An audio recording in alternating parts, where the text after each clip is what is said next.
kāpēc vispār ir vajadzīga mājaslapa? Tas jau tas gandrīz vai eksistenciāls jautājums. Kurā uzņēmuma tapšanas stadijā ir visprātīgāk taisīt mājaslapu? Jo tu ātrāk kaut ko sāksi darīt, jo ātrāk tu arī redzēsi rezultātu, jeb atdevi no tā, ko tu dari. Ir bijuši mēneši un pat gadi, kamēr tiek būvēta mājaslapa. Klau, man tā mājaslapa nav vajadzīga, man te ir... Jā, ir labi, ka tev ir esošo klientu bāzi, kad viņi arī rekomendē, vai ne? Bet tev tā kā jauni klienti, vispār neinteresē. Interesanti, Artur, jo es teikšu godīgi, es nelīdz galam piekrītu tam visam.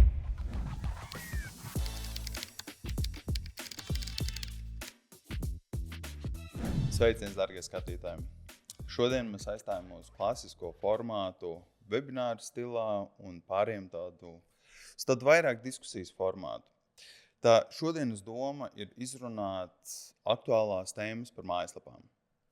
Un esam izvēlējušies tādu vairāk praktisku saturu, ko jūs varētu pielietot savā ikdienā un varbūt ņemt kaut kādus piemērus, idejas par to, kas ir labs, kas nav labs mājaslapā un ko jūs varbūt gribat pamainīt savā vai veidojot jaunu.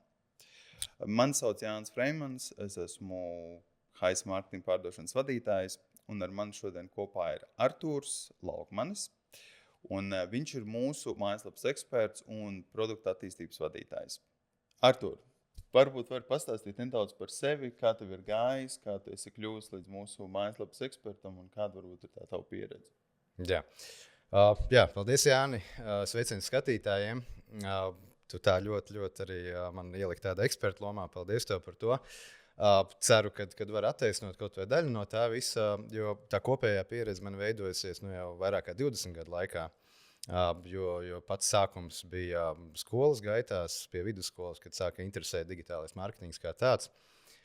Man gan šķiet, ka tajā laikā vēl to vārdu salikumu digitālais mārketings bija īsti pat neviens neizmantoja, bet bija kaut kādas mājaslapas, bija kaut kādas reklāmiņas sāk parādīties, un IT arī nedaudz kopumā kā tāds bija interesants. Jā. Bet tieši šeit, mūsu kopējā uzņēmumā Haiz Marketing, man tā pieredze ir 8 gadi, un no 8 gadiem kaut kur 7 gadi ir bijuši tieši mājaslapu izstrādes, uzturēšanas jomā, kur arī bija tā iespēja vadīt komandu, kas strādāja ar principā vairāk kā 1000 aktīviem klientiem, pie kuriem mums ir gan izstrādāts, gan uzturēts mājaslaps. Un tāpēc arī šķiet, kad varēšu iedot to pieredzi, tieši praktisko pieredzi, mazāk runāt par dažādiem pieņēmumiem, teorijām, bet atskatīties uz to, kas kā ir noticis, ko esam iemācījušies un ko vērtīgi arī varam nodot. Jā, tad varbūt kādam, kurš ir kaut kur vēl jautājumu krustcelēs. Jā. Tā kā Lieliski, Artur. Okay. Paldies. Tad varbūt mēs varētu sakt ar to pašu pirmo jautājumu, kas man liekas ir pats pamatprincips arī man kā pieredzējušam pārdevējam, ejot pie klientiem. Tad tas gala jautājums ir, kāpēc vispār ir vajadzīga mājaslapa? Kāds ir tas nodoms? Ko mēs tur varam izdarīt? Un, tad būtībā vienkārši aprakstīt to situāciju par mājaslapu. Tas jau tās gandrīz vai eksistenciāls jautājums vai ne, par mājaslapu. Un it kā vienmēr šķiet, ka atbilde ir diezgan skaidra un pašsaprotama.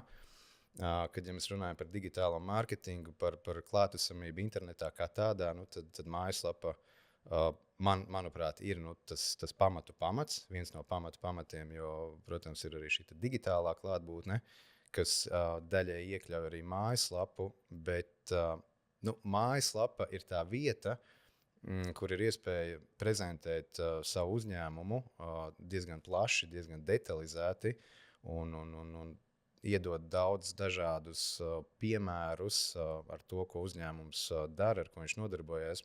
Tas varētu būt arī tā kā neliels savā veidā tur katalogs vai ne, informatīvs par to, kas ir piedāvājumi, pakalpojumi, preces un tā tālāk. Mājaslapa ir daudz plašāka vieta, un mēs nevaram, salīdzināt ar kaut kādiem sociālajiem kontiem, profiliem, biznesa profiliem, kas ir būtiski pie klātesamības, atrodamības, bet pie informācijas apjoma un detalizācijas un daudzām citām lietām, ko nosedz mājaslapa, manuprāt, īsti nav tāda alternatīva digitālajā mārketingā. Tā kā, tā būtu tāda īsa atbilde, un jā, kāpēc nepieciešama. Kāds tev varbūt ir viedoklis? Kā tu uz to skaties? Es vairāk skatos no tāda praktiskā viedokļa. Man ir viegli salīdzināt to.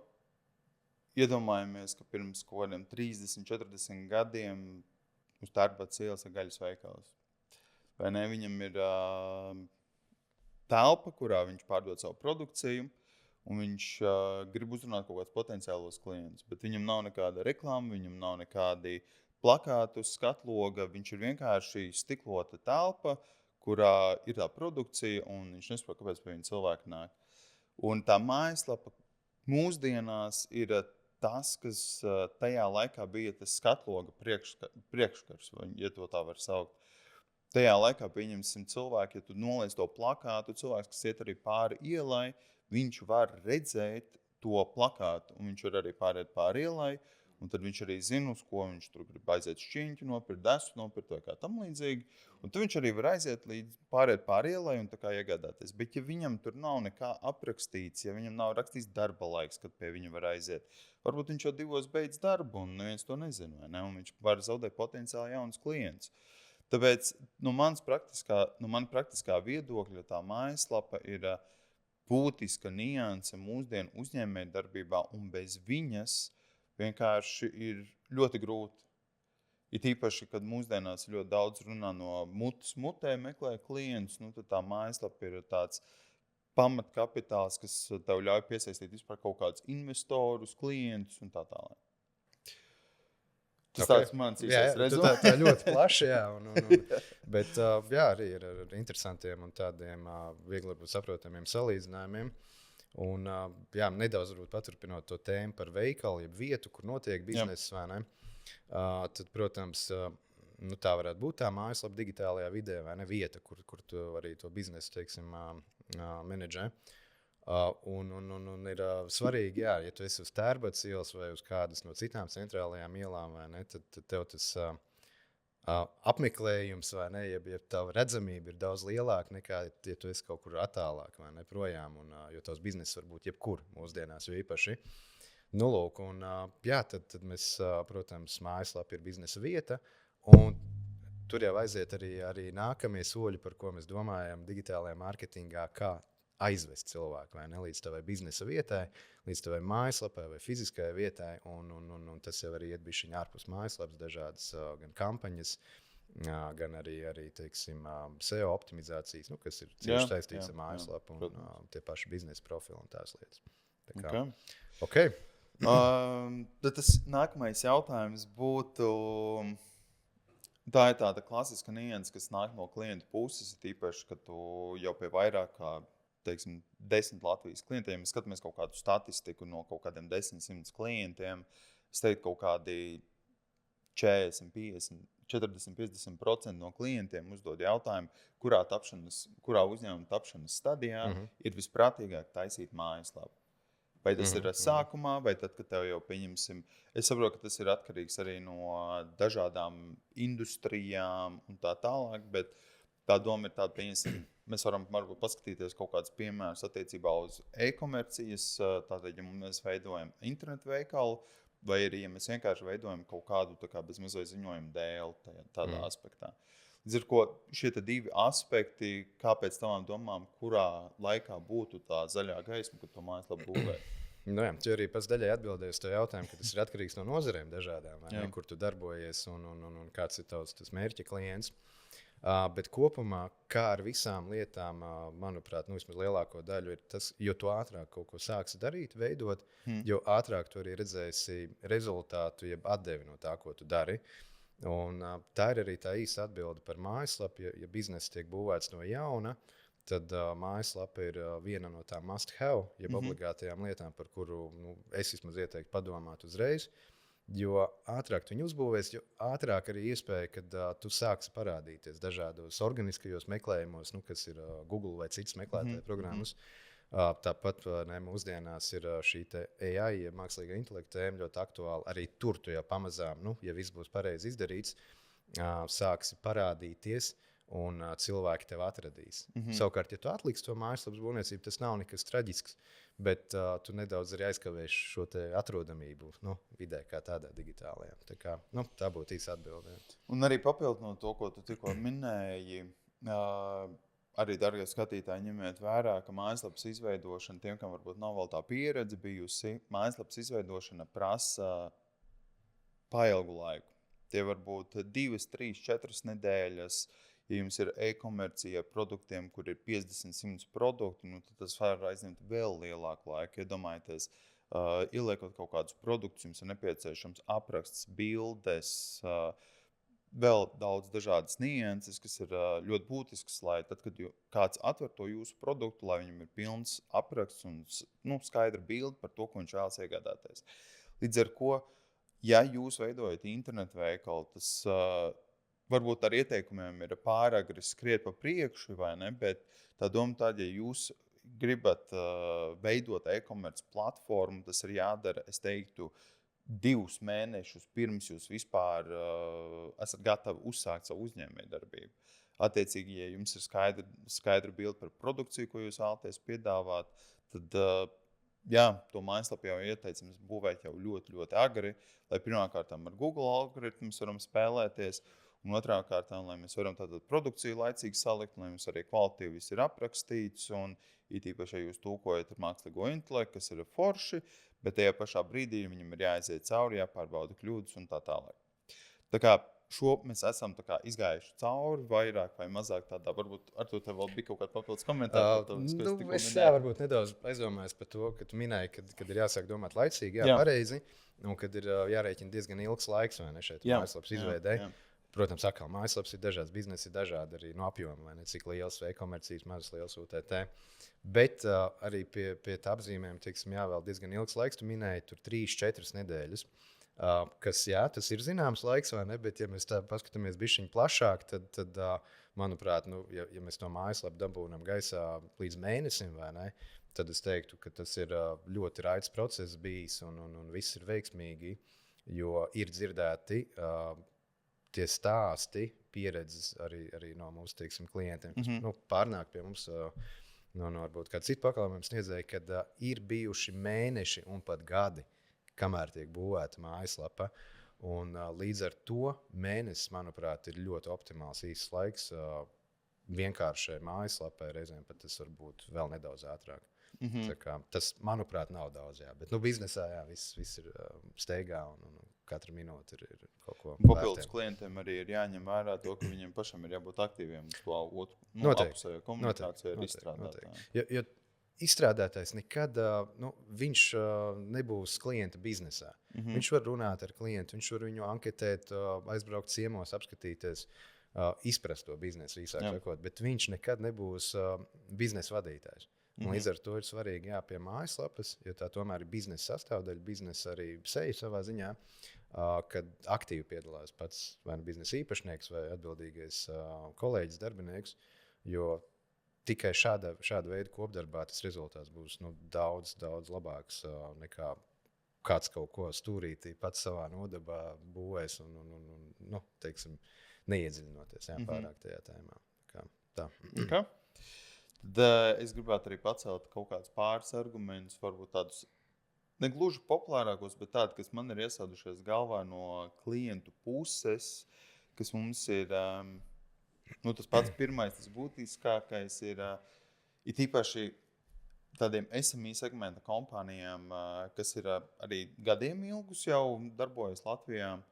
Un viņiem nav vispār nekāda mājaslapa, nekāda redzamība internetā, un viņi tā kā muts mutē strādā. Un viņu tā populārākā argumentācija ir, kad Klaud, man tā mājaslapa nav vajadzīga, man te ir viss saldus jau par mani zina, vai ne, zina mani draugi, viņu bērni, mazbērni zina, Tā kā viss ciemats jau ir informēts par manu uzņēmējdarbību, man nav nepieciešama mājaslapa.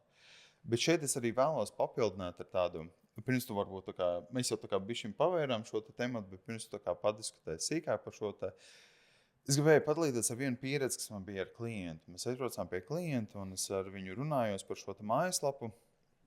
Un viņam, bija mājaslapa, bet diezgan bēdīgā stāvoklī. Viņam nebija e-commerce lapa, viņam produkti bija vienkārši bildes ar aprakstiem un tāds vairāk informatīvs saturs. Un tā doma ir, ka es viņam tā kā saku, man vajadzētu būt pēdējais laiks uzfrišināt šo te lapu, uztaisīt e-komerciju, viņš pārdeva koku mēbeles, krēslus, galdus un vispārējo. Un viņš man saka, ka viņiem uzņēmējdarbība jau 30 gadus ir strādā no mutes mutē, viss ir super, vai ne? Un tad viņš saskarās ar situāciju, es viņam prasu jau uzdot tālāk tos detalizētos jautājumus par to, kā iet uzņēmējdarbībā, kā iet finansiāli, vai viss ir kārtībā, vai jūtās ērti un labi, kur tās atbildes neiet kopā ar to, ko viņš man pirmatnē teica.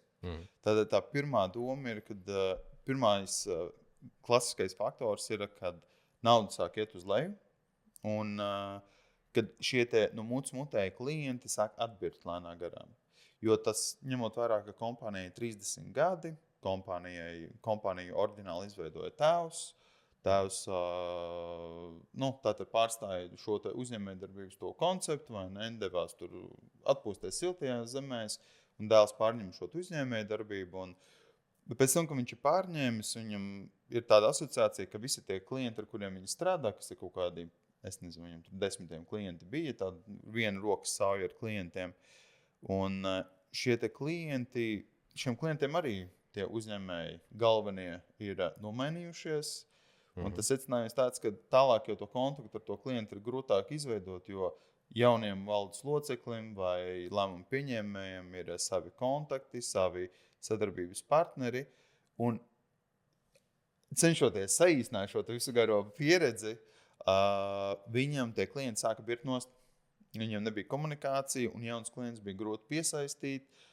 Tie klienti, kas iespējams atnāca uz mājaslapu, viņam nebija nekāda statistika pieejama par to, cik cilvēki ir apskatījušies mājaslapu. Viņam nebija nekāda informācija, vai kādam viņa interesē. Ja, piemēram, viņam būtu grozs, viņš varētu paskatīties, cik viņam grozā ir cilvēki ielikuši mēbeles, bet beigās nav nopirkuši. Pēc tam tu vari apzvanīt tos klientus un apvaicāties, kāpēc tu nenopirki, vai tev kaut kas nepatika. Un klients varbūt pasaka, tur nezinu, vai tā būtu īsti pareizā izvēle, ko es gribēju oriģināli, un tad tu kā potenciāls pakalpojumu nodrošinotājs, viņi var detalizētāk painformēt par to, kas tajā produktā iekļājās. Nē, man patīk, kad tu labi īpašību uzdodot jautājumus, tu atbildi jau pusi, vai ne? Tā kā paldies, jā, tas arī bišķiņ palīdz, vai ne? Raitāk to sarunu vest, bet par šo te, no mutes mutē, kā teici, tas ir tas rekomendācijas tirgus, vai ne? Viņš vienmēr, cik es zinu, no tāda statistikas, no faktu viedokļa ir bijis visspēcīgākais. Vislabāk konvertējās. Ja? Viss tāds, principā uz to mēģina tiekties visi. Jautājums, vai visi tur nonāk. Bet jautājums. Ja es tev rekomendētu, es nezinu, kur var pasūtīt, piemēram, garšīgus pīrāgus kaut kādam svētku pasākumam, es tev nosauktu varbūt vienkārši firmu vai brendu, vai kā man viņš palicis atmiņā, jo es diez vai būšu pierakstījis tur, nezinu, reģistrācijas numuru, adresi, vai ne? Tad ko tu darītu? Kas būtu pirmais, ko tu darītu tajā brīdī, kad, man Artūrs rekomendēs, gribētu nopirkt tos pīrāgus? Kāda būtu tā darbība? Ieiet mājaslapā. Pirmais solis arī būtu reāli skatīties mājaslapu. Es domāju, ka pirmais solis būtu veikt meklējumu par šo kompāniju, jo tu jau pat nezini, vai ir mājaslapa, vai ne? Un tajā brīdī, jo atkal bija statistika, kad pirms tiek izdarīti kaut kādi pirkumi, pieņemt lielāki lēmumi, cilvēki veic meklējumus internetā. Un atkal, ja tu tur neesi tajā internetā, tad tu tur neesi, vai ne? Ja tu tur esi minimāli, vai tā informācija ir tāda nepilnīga, atšķirīga, vai ne? Tad atkal jautājums, cik tu esi uzticams, vai ne? No manu skatu punktu kā potenciālā klienta. Lūk, un manuprāt, šeit ir tā atbilde. Pirmkārt, kad šī rekomendācija ir tiešām izcila lieta un visu cieņu, ja viņi tur ir nonākuši un spēj vai ne arī turēties. Bet ir jāpadomā, kas notiks tālāk ar to rekomendāciju. Vai ne? Kad būs kaut kāds meklējums par uzņēmumu, kaut vai telefona numuru, kaut vai adreses. Iespējams, paskatīsies kaut kādas atsauksmes, ko gribēs pārbaudīt, tā kā double check. Lūk, varbūt iedos to telefona numuru un piezvanīs pat tiešo, bez nekādiem meklējumiem. Arī tāds, protams, scenārijs. Bet tā ir tā pirmā noteikti pozīcija. Un otra lieta arī, tu jau pieminēji to scenāriju, kā viss attīstās tālāk vai ne šiem uzņēmumam. jā, ir labi, ka tev ir esošo klientu bāzi, kad viņi arī rekomendē, vai ne? Bet tev tā kā jauni klienti vispār neinteresē. Ja? Tu tikai paļaujies uz to ko kāds tev varbūt ieteiks, varbūt neieteiks, varbūt vienkārši nebūs kam ieteikt.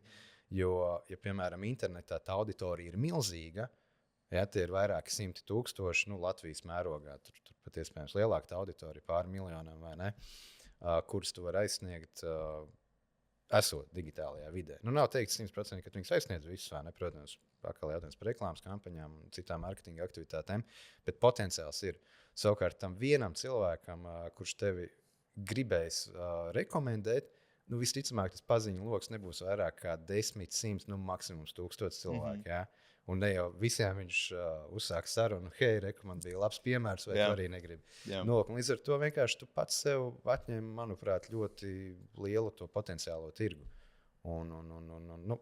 Tāpēc tev ir noteikti vērts būt internetā un ar mājaslapu. Jā, es arī no savas pieredzes varu teikt, ka arī runājot ar uzņēmējiem, tā doma ir tāda, ka uzņēmēji zina citus uzņēmējus. Tas ir fakts. Un tas kontaktu loks viņiem ir liels. Un ja kāds viņiem paprasīs, hei, man vajag žalūzijas, tad iespējams viņam arī būs kontakts, ar ko padalīties, kas ir uzticams un kur tālāk var dot. Bet tie cilvēki, tie paši uzņēmēji nav ziņojuma dēļ. Viņi ir tikai priekš savu uzņēmumu vienmēr. Līdz ar ko viņiem iet un speciāli stāstīt par tavu produktu nav nevienam interesi. Tieši tā. Līdz ar ko tas no mutes mutē beigās pārvēršos par to, ka ja kādam būs interese par tādu produktu, tad arī viņi pacels to tēmu.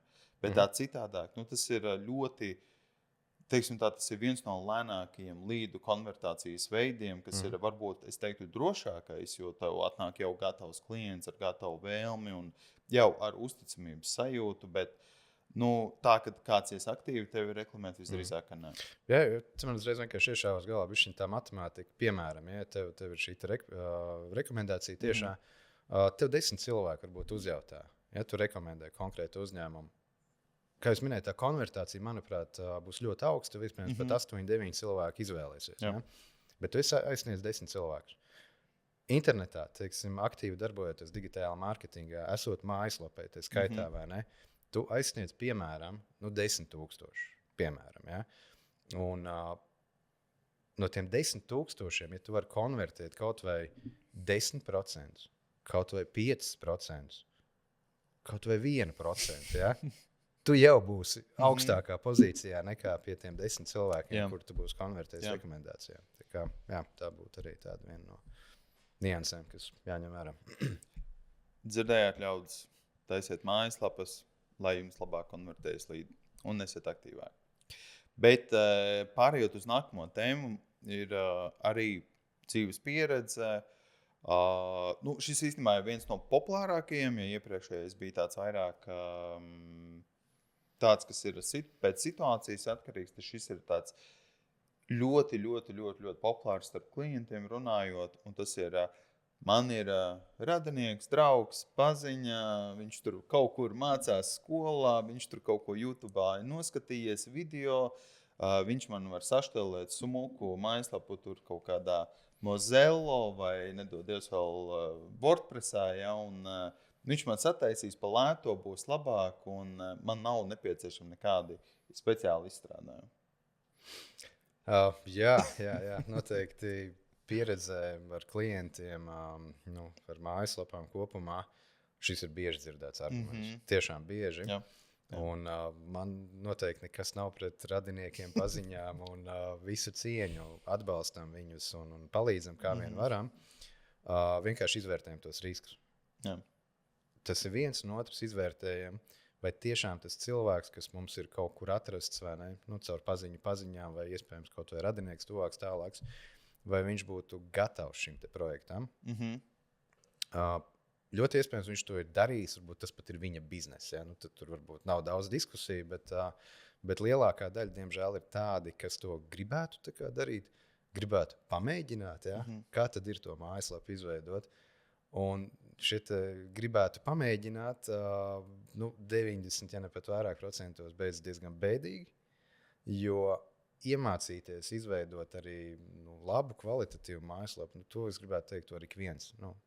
Bet tam ir jāvēlta laiks, Un jautājums, cik daudz tas cilvēks būs gatavs ieguldīties. Vēl jau vairāk, ja viņš to darīs, varbūt bez maksas, vai par kaut kādu simbolisku samaksu, vai par teiksim, ļoti zemu cenu. Lūk, jo, teiksim, ejot pie profesionāļa, viņš jau ir iegūts šīs kompetences, viņš ir izmācījies, un viņš paprasīs naudu tikai par to laiku, ko viņš arī reāli veltīs darot. Savukārt, paziņām beigās iespējams tu samaksās arī par to laiku, ko viņš veltīs mācoties, jeb apgūstot tās lietas, ko viņš nezinās. Tā kā tas ir viens moments. Otrs moments ir jāskatās, kāda būs tā ilgtermiņa sadarbība, jo nekad jau īsti nekas nebeidzās tikai ar mājaslapas izstrādi. Pēc tam tā mājaslapa ir jāuztur, tā mājaslapa ir jāuzlabo ik pa laikam. Ir vērts padomāt arī par kaut kādām, teiksim, vizuālajām izmaiņām. Ne katru dienu gluži, bet, teiksim, ik pēc pāris gada, varbūt 2, tas būtu tas ieteicamais. Bet ko es to gribu pateikt, ka mājaslapa ir visu laiku tāda attīstības izmaiņu procesā, un tad atkal šis cilvēks, vai viņš pēc gada jau nebūs varbūt atradis jaunu izaicinājumu dzīvē un pārcēlies uz Ameriku, piemēram. Ja? Vai viņš nebūs meties jaunā biznesā, un šis te viņam galīgi vairs neinteresē. Ko tad tu darīsi? Ja? Tā kā ir divas tās pozīcijas, skatpunkti, manuprāt. Pirmais ir par to izstrādes laiku, vai ne, cik viņš to izdarīs kvalitatīvi ar tām zināšanām, kas viņam ir vai nav. Un otrs ir, kā būs pēc tam tā sadarbība. Vai tiešām viņš būs gatavs tur pie tava pirmā zvana vai e-pastā mesties iekšā un iesaistīties, palīdzēt. Un kā jūs teicat, tā mūsu pieredze, diemžēl rāda, ka 90% šie projekti nav pārāk veiksmīgi, un klienti tomēr meklē kādu, vēlams, ka tas ir uzņēmums ar kaut kādu jau zinām pieredzi vairāku gadu, un līdz ar to ir tā paļāvība, kad šeit viss būs drošāk, kvalitatīvāk, un viņi nekur nepazudīs. Tā ir tā stabilitāte, man liekas, ko katrā biznesā cilvēki arī grib sasniegt, neatkarīgi vai tā ir mājaslapa vai kāds cits pakalpojums. Man liekas, arī ļoti labs piemērs ir situācijas, ka tu tiem, kas noteikti 100 punkti ir visi saskārušies ar šo situāciju, ierakstot kaut kādu mājaslapu, kuru tev arī atkal kāds draugs ir ieteicis. Tie ieved to mājaslapu un tev izmetās milzīga izsaukuma zīme, sarkans un teksts, kad šī mājaslapa nav droša. Un, lai gan realitātē tas nav nekas traks vai kas tāds, tur vienkārši certifikāti beigušies vai kas tam līdzīgi, vai ne? Tas pats ir certifikāts. Jā, es bišķi varbūt ielēkšu pa vidu par to, ka nav nekas traks. Zini, kā uz to skatās, jo piemēram, ja tev beidzies tas SSL, piemēram, drošības certifikāts, tad tie dati vienkārši tajā brīdī vairs netiek šifrēti. Tie dati, kas tiek parādīti mājaslapā, kas tiek ievadīti, un ja tev mājaslapā ir kaut kāda ļoti publiska informācija, ja tu nepieņem klientu kontaktformas vai kaut kādas pieteikumus, vai neatrādi īpašās cenas piedāvājums, datus varbūt klientu vai kaut kādas datubāzes, tad jā, tas varbūt nav tas pats traģiskākais. Bet arī Google sēž ļoti nepatīk, un tad tev, protams, pozīcijas kritīs. Bet tiklīdz tev ir kaut kāda sensitīva datu atrādīšana, aizpildīšana, tad arī šis SSL ir ļoti būtisks, jo diez vai, piemēram, strādājot medicīnas nozarē, tu gribētu saskarties ar risku, ka tavs pacients, aizpildot tavā mājaslapā kaut kādu pieteikumu, atstājot pietiekami sensitīvu informāciju par savu veselības stāvokli, personas datiem, kad viņi noplūs kaut kur publiski. Es domāju, ka tas ir viens no ļaunākajiem murgiem, vai ne? Biznesā, kad tiešām šāda veida dati kaut kur aiziet publiskā telpā. Tāpēc tas nav sīkums. Tā bija tikai mazs iestarpinājums. Jā. Okay. Man gan arī vēl... varbūt mēs varam tagad pārslēgties arī no to segmentācijas, kas ir par populārākiem klientiem. Neuztraucieties, viņi vēl joprojām mums parādīsies no tā personīgā klienta pieredze, bet šeit ir varbūt mēs varam pie kaut kādiem jautājumiem aiziet, vai ne? Paskatīties un noprecizēt, kas mums ir varbūt kaut kādi interesanti jautājumi, par ko varētu cilvēki vairāk uzzināt. Tad tas pats pirmais jautājums ir, cik svarīgi ir konstanti atjaunot mājaslapas vizuālo tēlu. Vai nepietiek vien uztaisīt lapu pirms 5 gadiem un atstāt viņu uz servera, un tur burtiski nekas nemainās, un cerēt uz to labāko? Jā, arī tāds plašs jautājums, gan jau uz kuru tad jāskatās bišķiņ detalizētāk katram konkrētajam piemēram, jo bieži vien tie vizuālie dizaini piemēri ir ļoti labi. Viņi strādā vairākus gadus. Un bieži vien viņš, diemžēl, varbūt nav izdevies tik veiksmīgs un prasās jau daudz ātrāk viņu nomainīt. Vai arī tas bizness ir tādā nozarē, kur strauji mainās kaut kādas tendences, kaut kādi pamatlikumi, pamatkritēriji. Līdz ar to ir vēlams, ka tu esi up to date, vai ne? Tu seko līdz šīm tendencēm un attiecīgi arī parāda to mājaslapā, piemēram, vizuāli. Lūk, tas ir viens otrs arī tīri no tādas apmeklētāja psiholoģijas. Ja tu ej mājaslapā, kura gadiem nav mainījusies, varbūt tev rodās arī kaut kāds jautājums nedaudz zemapziņā, vai tas bizness ir vēl pietiekami aktīvs, vai viņi attīstās, vai viņi aug. Ja? Un varbūt viņi ir jau tādi bišķi novecojuši, iespējams, ir kaut kas labāks apkārt, vai ne? Bet arī, saka, diskutabli, jo otrs atkal tas skatījums ir tāds, kad ja tā lapa tiešām ir vizuāli pievilcīga un cilvēki tur, teiksim, nāk un skatās, tad ir arī kaut kāda drošības stabilitātes sajūta, kad reku ir šis dizains, vai ne, un viņš mums ļoti patīk, un viss ir ērti, un ir lietotājiem draudzīgi, vai ne, un tā tālāk, jo tie piemēri jau tālu arī nav jāmeklē. Mēs zinām mūsu slaveno sludinājumu portālu, vai ne, kuram dizains pa lielam nav mainījies gadus cik. Ir kaut kādas nianses, ir uzlabojumi, bet viņi strādā ļoti aktīvi pie kaut kādiem tehniskiem risinājumiem, kas ir apakšā, tajā slānī aizbergam apakšējā daļā, kur mēs neredzam, bet kuri ir reizēm pat būtiskāk nekā vizuālais dizains. Lūk, tā kā īsa atbilde, kad viennozīmīgi jā vai nē, nevar pateikt, izvērtējam katru gadījumu konkrēti, bet, ja tur ir jau no apmeklētajiem klientiem ienāk kaut kāda mājiena, kad varbūt tā lapa nav tik forša, tik ērta, tik labi nenolasās un vizuāli kaut kas tur nav līdz galam kā vajadzētu, tad gan domājam un sadzirdam savu klientu, jo tikai tā, es domāju, mēs varam būt veiksmīgi biznesā. Interesanti, Artur, jo es teikšu godīgi, es ne līdz galam piekrītu tam visam.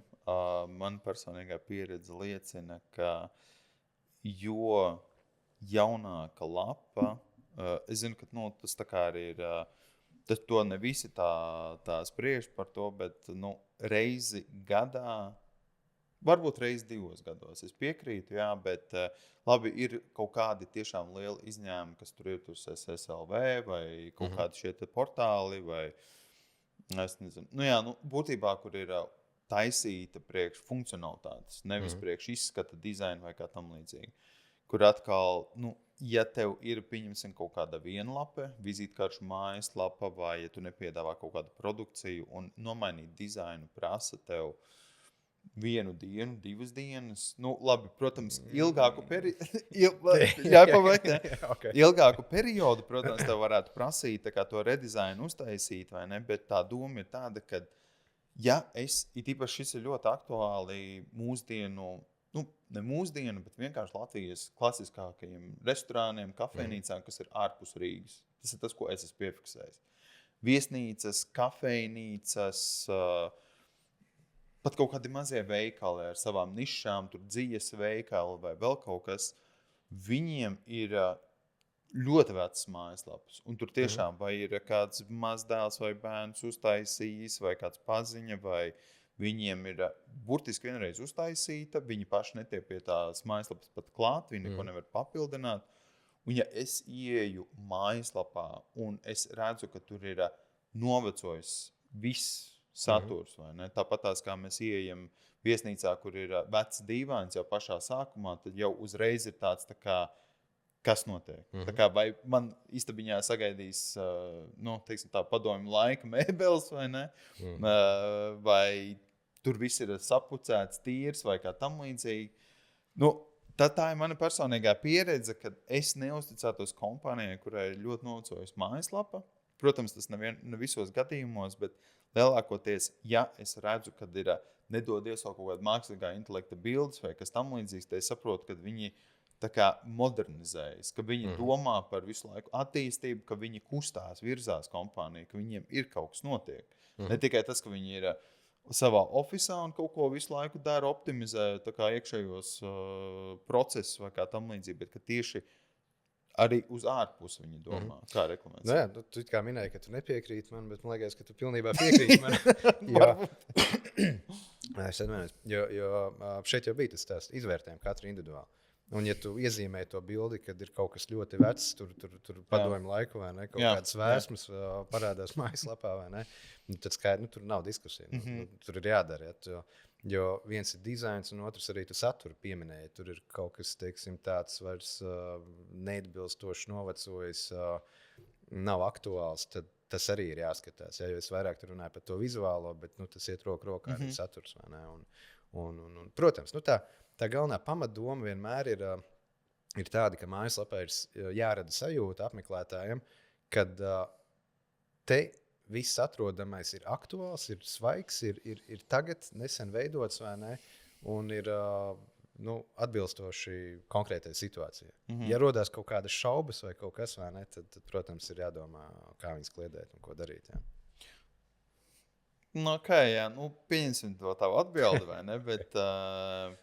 Jā, tas varbūt ir arī tāds ieteikums skatītājiem, kad varbūt paprasiet kādu neitrālu cilvēku viedokli par jūsu mājaslapu, kā jūs izskatāties no ārpuses. Tas jums iedos tādu svaigāku skatījumu par to, kā jums ir pašam uztvert. Jo arī ir tas gluži nav tā kā jautājums, bet vienkārši tāds vēl papildinājums tai visai tēmai ir, kad būvējot mājaslapu bieži vien klienti izvēlās, tā kā viņiem patīk tā lapa, kas ir, protams, forši, bet tajā pašā brīdī ir jādomā 2 soļus uz priekšu, kā patiks jūsu klientiem tā mājaslapa. Tas, kas jums patīk, varbūt ir nišas lieta, kas varbūt lielākajai masai ar potenciāliem klientiem varētu viņus neuzrunāt. Tā ir arī vēl viena tēma, par ko varbūt ar to tev ir kādi komentāri, nav? Komentāri man nav, drīzāk papildinājumi, pajautājiet to viedokli, bet jautājiet pēc iespējas vairāk cilvēkiem. Jā, varbūt ar 1, 2, 3, un jo īpaši tas ir jums autoritāte. Nē, jautājiet, jo vairāk, jo labāk, jo cilvēki ir ļoti dažādi, uztveres ir katram nedaudz atšķirīgs, vai pat daudz atšķirīgs reizēm.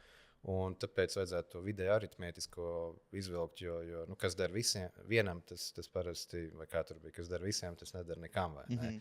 Un tāpat ir ar mājaslapu, jā, tāpēc, tomēr kaut kādu vidēju aritmētisko nevis pielāgojoties vienam konkrētam viedoklim. Tā būtu pareizāk, jā. Okay. Ļoti interesants tāds jautājums, mēs pieskarāmies tā mākslīgā intelekta tēmai. Cik svarīga ir mājaslapa priekš mākslīgā intelekta, cik ļoti mākslīgais intelekts pēta informāciju, teiksim, ja kaut kāds, mūsdienās tagad jaunieši tīpaši iet mākslīgā intelektā, iedod man tur top uzņēmumus Latvijā, kas nodarbojas ar to, un tad viņi izvērtē, kurš tad varētu būt labākais. Vai mājaslapa tajos kritērijos ietiekšā? Jā, ļoti labs un īstenībā aktuāls jautājums, jo atkal tie dati un fakti parāda to, ka mākslīgais intelekts paņem aizvien lielāku to, varētu nosaukt pīrāga daļu, ja mēs iedomājamies vizualizāciju, kur pamazām arī atņemot Google organiskajai meklēšanai. Protams, līdz ar to jau pēdējos, gadus laikam ir diezgan aktuāla tā tēma, kā būt redzamam mākslīgajā intelekta, gan chatbotos, gan citos rīkos. Un atbilde uz tavu jautājumu, vai tur kaut kādu lomu arī spēlē mājaslapa, jā, noteikti. Noteikti spēlē. Ir dažādas nianses, protams, kas jāņem vērā, un papildus mājaslapā ir vēl citi avoti, ko izmanto mākslīgā intelekta šie rāpuļi, ja tā mēs varētu nosaukt, kas ievāc vai ne info. Gan šie paši profili, vai ne, gan cita publiska informācija, sociālajie konti. Tīkli, atsauksmes, tā skaitā ir diezgan būtiskas. Bet mājaslapa atkal ir tā iespēja visu ļoti fokusēti un arī tajā pašā laikā paplašināti parādīt, aprakstīt par tavu biznesu, par tavu uzņēmumu.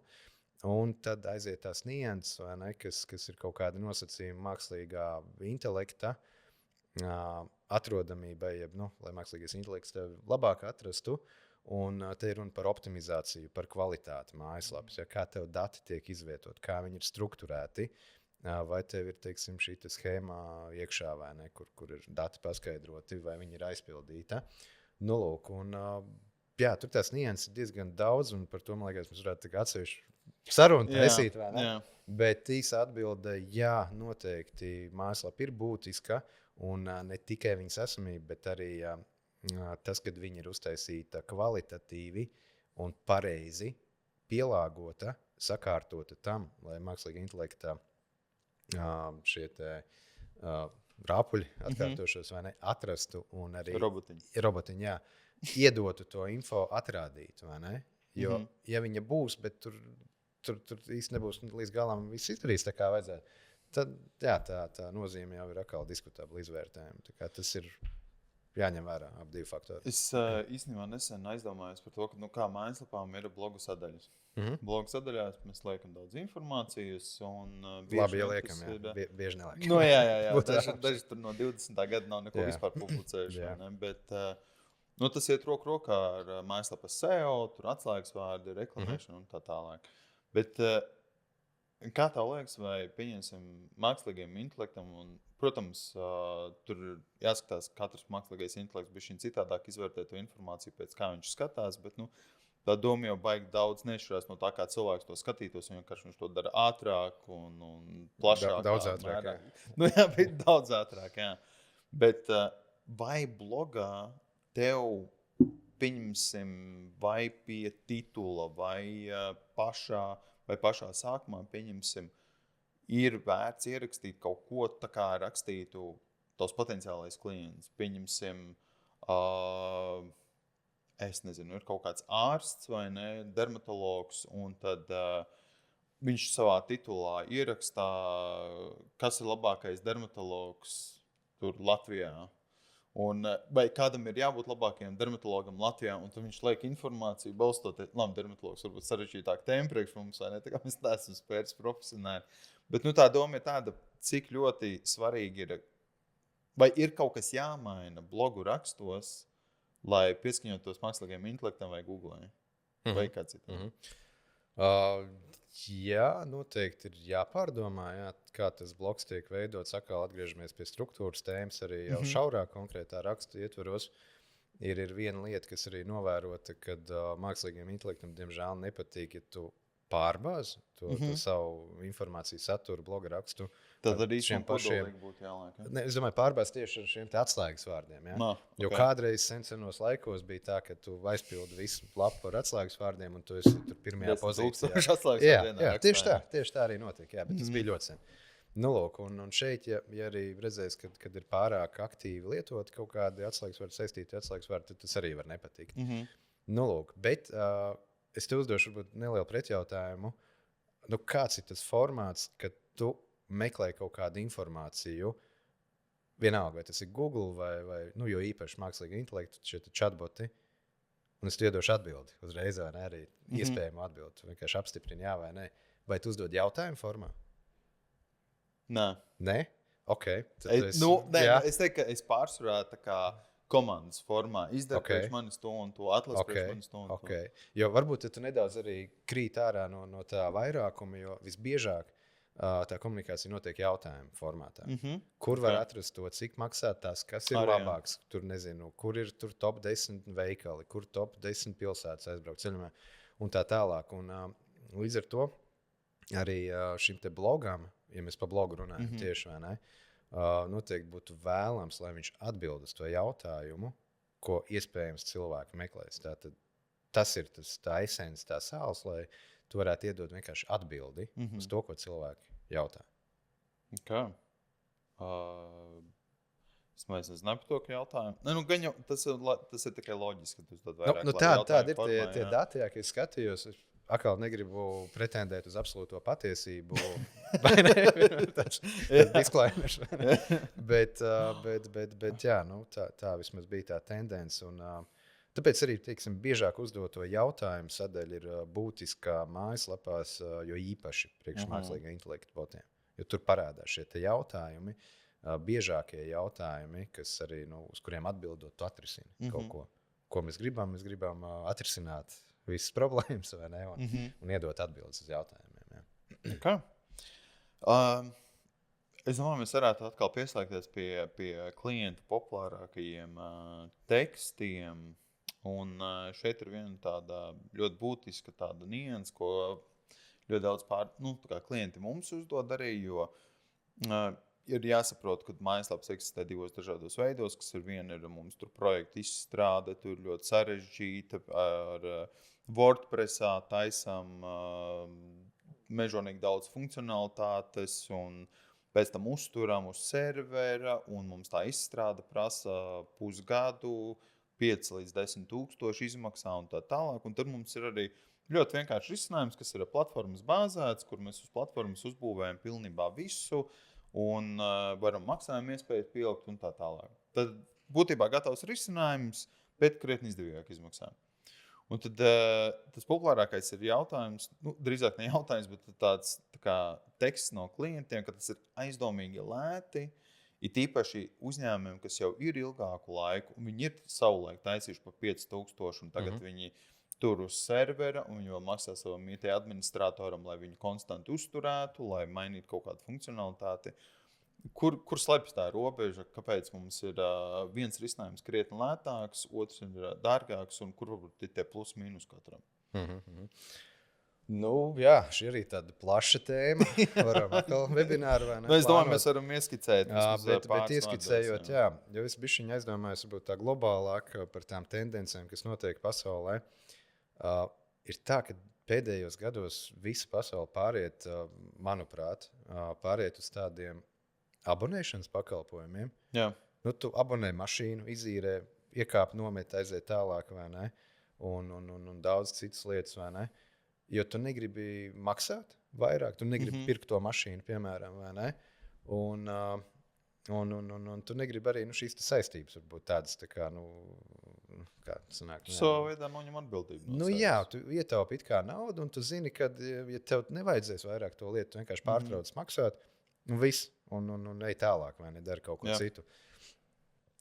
Bet, ja tu gribi iegādāties vai ne, to mašīnu vai šajā gadījumā mājaslapu, kas tev tiek būvēta, tev tiek nodots kods, kur ir tavs īpašums, tur ieliec viņu apmēram seifā vai ne, no sērijas, bet ko tu faktiski dari, tu viņu liec kaut kāda servera, kas ir hostings vai ne, kurš viņu darbina, lai tev mājaslapa būtu pieejama, un tāpat tu maksā par to serveru vai ne, kaut ko, varbūt mazākā par abonēšanas pakalpojumu mājaslapai, bet tāpat tu maksā, un kad tu atkal maksā, tad, kad tev tāpat vajag to izveidoto projektu, vai ne, kas ir tev, es par to individuālo, vai ne, viņu vajag atjaunot, updateot, vai ne, paskatīties, vai tur nav kaut kādi caurumi, vai ne, radušies, jo bieži vien tā ir tāda diezgan būtiska problēma tiem, kas veido uz kaut kāda, tiksim, atvērtā koda, neķauno to platformu, parādās šie caurumi, un līdz ar to kaut kādiem sliktajiem, vai ne, cilvēkiem ir iespēja tur tikt iekšā un kaut ko sliktu sadarīt. Jo tas bieži notiek masveidā. Neviens tur speciāli tavu mājaslapu tur netārgetēs, vai ne, bet vienkārši palaidīs masveidu vīrusu, kurš ietekmēs arī tavu mājaslapu. Viņa, nobruks pilnībā vai sāks rādīt kaut kādas muļķības vai vēl kaut kas slikts notiks. Tad tu maksā par šīm lietām, tu maksā papildus speciālistam, kuram pēc tam ir, varbūt kaut kas jāpievieno, kāda jauna sadaļa, jānomaina informācija. Iespējams, tu pats to vari izdarīt, iespējams, bet nevienmēr. Ja tur ir runa par kaut kādu kodu, tad atkal ir šī maksa. Šobrīd tā likme web dizainerim, varbūt IT speciālistam arī ir aptuveni Latvijā no 30 līdz 80 eiro vidēji. Ja? Ir, protams, arī pat 200 un 300 eiro stundā. Šobrīd par stundas cenu runāju. Kuri prasa, un ir, protams, kas ir pa 5 eiro vai 10 var paprasīt. Tās divas, vai ne, varbūt tur tās galējības nosacīt. Līdz ar to, tad tev ir vienkārši, man liekas, elementāri jāsalīdzina, kādas ir tās izmaksas un iegūmi pie tā, ka tu ņem kaut kādu ļoti dārgu projektu Ieguldies tajā, vai ne? Ok, tas ir tavs īpašums, ja, kā jau es minēju, super. Bet tāpat viņš tev pēc tam būs jāuztur, jāmaksā par kaut kādām lietām. Un beigās tas cipars izaugs diezgan liels, visticamāk, ja tu aktīvi arī darbosies. Nu, lūk, un otra lieta arī ir tā atbilstība tam atkal tavam biznesa modelim, tavai biznesa vajadzībai. Jo vai tev vajag informatīvu mājaslapu, kur tu vienkārši atrādi sevi kā uzņēmumu, saliec maksimāli daudz info, vai arī tu jau runā par kaut kādu e-komerciju, vai ne?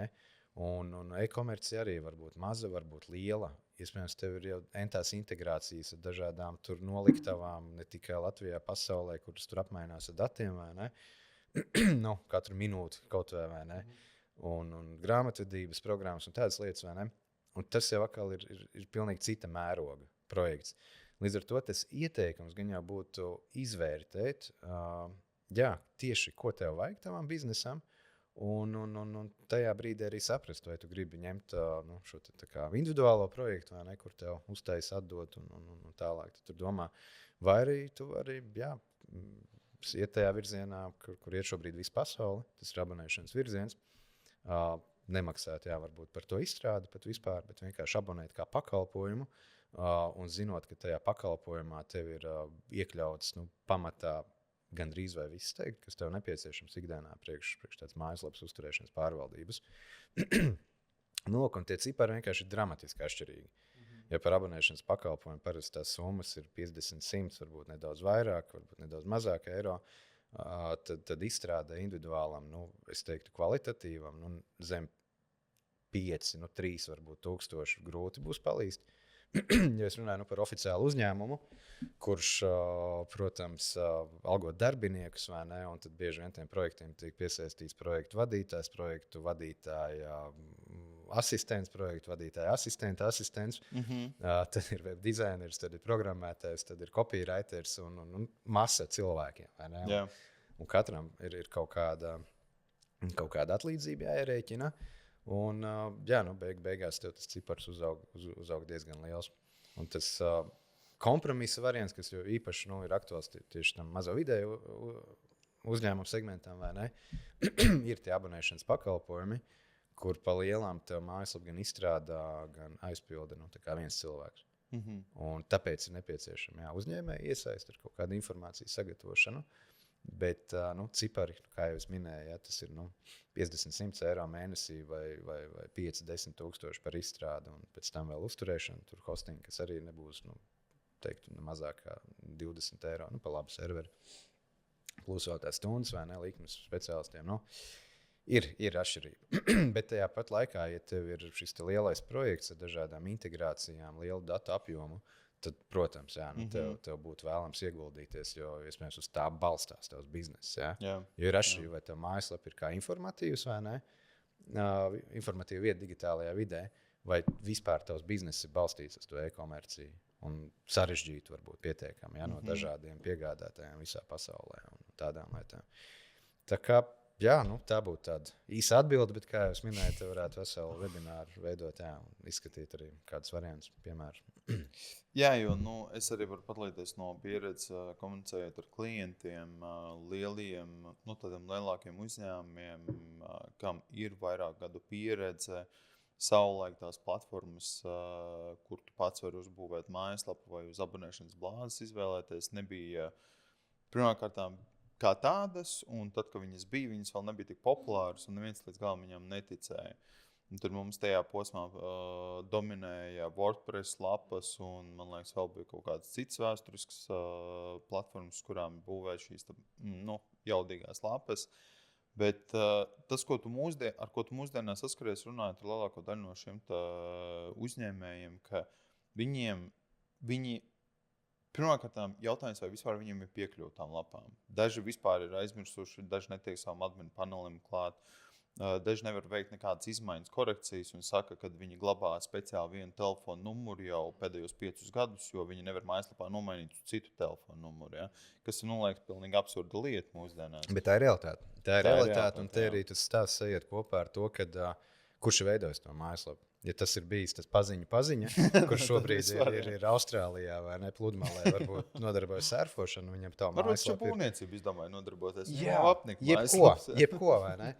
Un viss, jā. Tad tev rokas ir, principā, sasiets tajā brīdī, vai ne? Jo, protams, tu vari meklēt kādu citu speciālistu, kurš tur pārņems to projektu, bet bieži vien ir pārņemt daudz grūtāk nekā veidot no jauna, jo tev ir jāiepazīst, vai ne, tā iepriekšējā cilvēka darbs, jo katram tomēr bišķiņ savs paraksts kaut kāds nāk līdzi, vai ne. Un tāpēc, jā, pie tā stāsta sadaļas atgriežamies, kur labāk tomēr tu paņem uzņēmumu, un tu zini, ja konkrēti varbūt cilvēks X, kurš tev tur veidoja lapu, viņš varbūt arī nebūs uzņēmumā pēc tiem gadiem 5, 10. Viņam būs cita atkal dzīves izaicinājumi. Noteikti, bet tas uzņēmums, tā kompānija, protams, ja viņa arī no vakar varbūt radusies, viņa tev ir līgumiskas saistības, vai ne? Un līdz ar to tev ir arī tiesības prasīt no viņiem atbildību par šo te mājaslapu šajā gadījumā. Man arī liekas, ka tas gan nebija daļa no jautājuma, bet kam var vēl nedaudz pieskarties, ir atšķirības starp to, ka tu pats tajā platformā darbojies un pats būvēji savu mājaslapu, un kāda ir atšķirība, ka tu aizies pie kompānijas, kas tev nodrošina līdzīgi risinājumi, bet ar papildus odziņu, kā pieņemsim kaut kādi uzturēšanas darbi, jo vienmēr beigās tev ir ātrākā uzņēmējiem, beigās uzņēmējs vienmēr rēķina finanses pēc pieredzes, kas, ne pēc pieredzes, bet drīzāk pēc tādas matemātikas, kas man ir stundas likme X, vai šo darbu darot, es atpelnīšu šo naudu atpakaļ. Es pareizi atceros no finanšu studijām, ko es savulaik arī pastudēju sanācu, tad tas bija tas alternatīvās izmaksas, vai ne? Un jautājums, vai tu kaut ko darot, principā, vai darot to, ko tu māki, un kas ir tavs biznesa pamats, tu nenopelnīsi vairāk nekā mācoties kaut ko darīt jaunu, vai ne? Kas varbūt tev nav vajadzīgs ilgtermiņā, tā kā mājaslapu uzbūvēt, vai ne? Un beigās bieži vien tev lētāk sanāk algot kādu speciālistu kompāniju, kas to izdara, vai ne? Tavā vietā, jo tev ir laiks veltīt fokus savam pamatbiznesam. Kur tu nopelni un vari par to samaksāt. Un tu vari neuzņemties atbildību. Tu vari aizsūtīt e-pastu, lai tur nomaina to un to, izdara to un to. Un tev beigās tev nav jāuzņemās atbildība. Kompānija, kas tev nodrošina to risinājumu, uzņemās atbildību par šo pakalpojumu nodrošināšanu.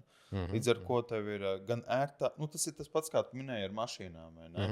Ja tu īrē mašīnu, ja kaut kas notiek, visas apdrošināšanas tev jau ir iekļauts tajā mēneša maksā, tu vari nomainīt pēc gada vai 2, izvēlēties kaut kādu citu mašīnu, kur atkal, ja tu, un kur arī, protams, es nezinu, kā kurā līgumā, bet turbūt kaut kāda ir servisa vēl ir iekļaut apkops un tā tālāk. Kur atkal, ja tev ir sava mašīna,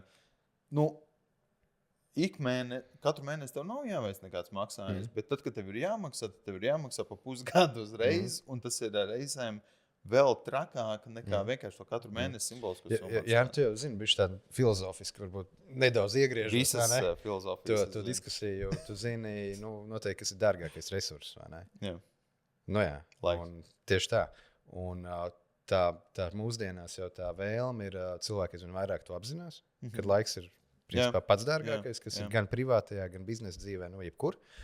Un kā mēs viņu varam ietaupīt, kā mēs varam darīt to, ko mēs tiešām gribam darīt, to, ko mums nepieciešams darīt tajā brīdī, un nedarīt vai deliģēt kādam citam tās lietas, kuras ir vienkārši izdarāmas kādam citam deliģējums. Un tur atkal ir stāsts gan par mašīnām, gan par mājaslapām, gan par daudzām lietām. Un, tāds filozofisks piestiens. Ļoti pareizi tā arī ir. Un, es vienkārši tā kā tu arī minēji, protams, ir kaut kādas industrijas, kuras balstās uz to, ka tā mājaslapa ir superfunkcionāla un ka viņi konstanti attīstās. Tad mums, protams, ir labāk ņemt individuālu izstrādi, darbiniekus un tā tālāk, bet jārēķinās, ka tiem, kam ir vienkāršāk informatīvs nolūks tajā lapai, kad tās izmaksas nav tikai vienreizējā izstrāde, tur ir tas pats cilvēka darbs, tas pats laiks, ko jūs patērējat, ja tas cilvēks aiziet, jums jāmeklē vietā, un tas jaunais cilvēks pat nesaprot, pa ko ir stāsts. Viņš redz, un tur kāds cits ir ar savu māksliniecisko pieskaņu uztaisīs bišķiņ citādāk to veidu, kā būtu vienkārši process jāvada, tad tam otram cilvēkam ir jātaisa vai nu dubultā darbs, vai arī viņam vienkārši jāsāk no nulles. Un vienmēr ir jārēķinās ar to, ka tie riski ir lieli, viņi pastāv, un vienkārši esiet informēti par to. Un tad varbūt varam pieskarties arī bišķiņ citiem marketinga produktiem, vai Google... Mēģinām. vai Google Ads un arī citu servisu maksas reklāmas kampaņas izmaksas ietekmē mājaslapas kvalitāti, attīstību un tā tālāk. Šeit es domāju, vislabāk to varētu atbildēt tie cilvēki, speciālisti arī mums komandā, kas ikdienā strādā ar šīm kampaņām dažādām. Bet tā kā es ar šiem cilvēkiem arī ļoti bieži komunicēju, vai ne, un esam dalījušies pieredzē un dažādos keisos, tad, protams, atbilde ir skaidra, bez šaubām, un atkal dati runā paši par sevi. Un, ja mājaslapā ir kaut kādas lietas, kas nav sakārtotas, kas nepatīk tam pašam Google Ads, vai ne, tā informācijas, kaut vai atbilstība, precizitāte, tas pats certifikāts vai nepieminētais, tad dati parāda to, ka tev tas klikšķis vai tā impresija maksā stipri vairāk. Bet tā, ka stipri vairāk. Tāpēc bieži vien, kad klients ir nācis, teiksim, arī jautājis par reklāmas kampaņām, pirmais, ko kolēģi pasaka, ir ok, darām, bet pirms tam jums ir jāizdara šie mājas darbi savā mājaslapā. Jo citādāk jūs vienkārši pazaudēsiet naudu, vai jums to vajag. Laikam jau nē, vai ne? Un mēs arī negribam dedzināt vai ne, naudu tur, jo īpaši klientu naudu, kur viņi var nededzināt, netērēt. Vai ne? Nedodies, klients vēl nevar piekļūt mājaslapas datiem vai statistikām, un viņam paralēli iet reklāmu. Viņam ir internetu veikals, un nevienam nav saprašanas, cik daudz cilvēku ir apstrādājuši. Tas ir pats tieši tā, tas ir atkal marketinga pamati, ja tu gribi izmērīt kaut kādu atdevi no tā, ko tu dari. Tad tas bonus, kad... ja iegūms vai ne, digitālajā vidē, ka tu vari to diezgan precīzi izdarīt. Bet ir šie priekšnosacījumi, lai to varētu izdarīt, ka tev jābūt sakārtotām lietām, jābūt statistikai, jābūt datiem, tad tu visu vari salikt, izmērīt un pieņemt tālākos lēmumus, kas ir balstīti uz datiem. Vai ne? Un, tāda ir tā atbilde, bet ja tu vienkārši maksā par kaut ko statistiku un neredzi, Google tev tur paprasa 5 reizes vairāk, tad tas nebūs gudrs biznesa laikam. Tāda būtu īsa atbilde. Vēl pēdējā lieta, ko es gribēju, pēdējais tā kā akcentiņš tam visam, jo mūsdienās ļoti daudziem cilvēkiem joprojām eksistē lapās papildus kategorijas, kur ir vai atsevišķi, viņam pieņemsim produktu katalogs, un tev vajag atsevišķi lejupielādēt PDF-u, vai tu atver un tur ir Mozello papildus links augšā, vai ne, kur nav tavu mājaslapas links, bet tur ir kaut kas vispār mistērija. Pirmkārt, jau jautājums, kā tas Google rezonējas, vai tas nes kaut kādu pienesumu, jo no manas personīgās pieredzes man liekas, ka ja tev ir iekšā mājaslapā ne ārpus kataloga, tad Google meklējot, tu vari arī pieņemt, tu meklē konkrētu profila nosaukumu, un tad tev to profilu konkrētu atradīs, vai ne? Vai konkrēts firmas produktu tev atradīs, ja tu piedāvā citas firmas produktus, tur Husqvarna vai vēl kaut ko. Ja tev ir tas katalogs, man liekas, tur tāpatās tev, tavu mājaslapu nemetīs ārā, jo tas ir zem cita URL un tā tālāk. Tas ir tāds jautājums, es nezinu, vai tas tā. Es mēģinu vienkārši to jautājumu izprast pēc būtības, bet varbūt precizējošs jautājums. Tu domā, ja kaut kādi katalogi preču ir kā uz atsevišķa URL, uz atsevišķa adreses, uz cita domēna? Jā, es zinu, ka ir restorāni, kuriem tev ir jāuzspiež uz kaut kādas podziņas, un tev atverās atsevišķa lapa. Kurai domēns ir atšķirīgs no tavas. Nē, šitā nedaram. šitā noteikti nedaram, jo tam atsevišķam domēnam nav nekāda saistība ar tavu pamatdomēnu, kur ir mājaslapa. Un līdz ar to viņš arī nedos pilnīgi nekādu pienesumu tavai mājaslapai uz tavu pamatdomēnu. Tas var būt mazais pienesums, kaut kāds backlinks tur atnāks, ja viņš būs tur tajā otrā lapā. Bet nē, protams, visu informāciju maksimāli cenšamies izvietot savā mājaslapā.